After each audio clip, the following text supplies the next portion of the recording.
Hello student, in this class we learn extended primitive. Click on the standard primitive and choose extended primitive.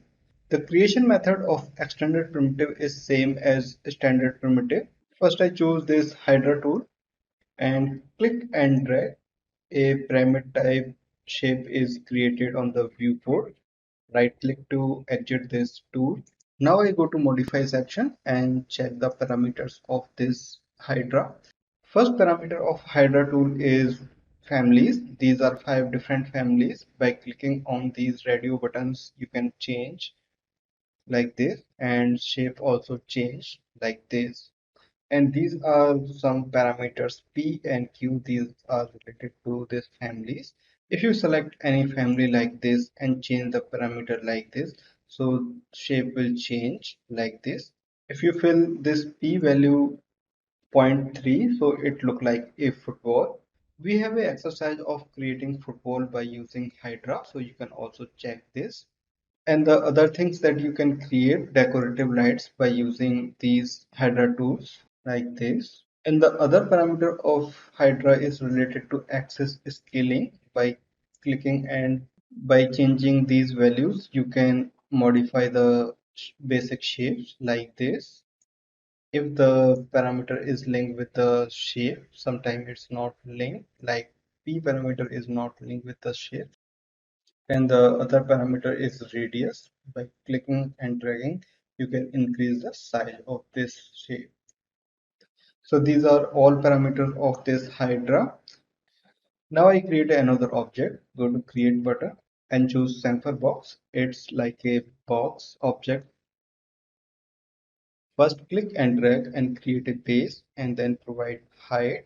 But the third parameter in this chamfer box is fillet. By creating this face, some smoothness is on the corner like this.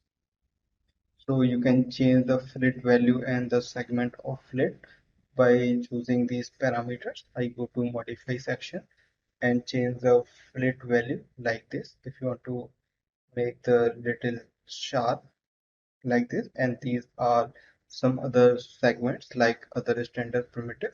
You can create like this couch by using chamfer box, and the parameter of this chamfer box is similar to box length, width, and height, but only the difference is fillet. You can change the smoothness of corners like this. Third tool is oil tank. It's similar to slender. First create a base. So first parameter is radius, then provide height, and the third parameter is cap height like this. So it's look like a capsule. Go to modify section and change the radius like this, height, and cap height. You can also modify the cap height. Oil tank has some other parameters like blend. You can provide some smoothness on the corner like this, and these are side. These are similar to other standard primitive. Let's create a smooth shape, and the height segments you can increase if you require. And slice from and to options are similar to standard primitive. We already discussed about these tools. Next tool is spindle. Click and drag, create a base like oil tank, and then provide height. And the next parameter is cap height, but it's little bit sharp. Right click for exit this tool like this. Go to modify section and change the cap height like this, and height I increase little bit so it's looks similar. And radius you can also change, and the blend option is also available here. You can provide some smoothness, side, and the cap segment. Okay, and the height segment.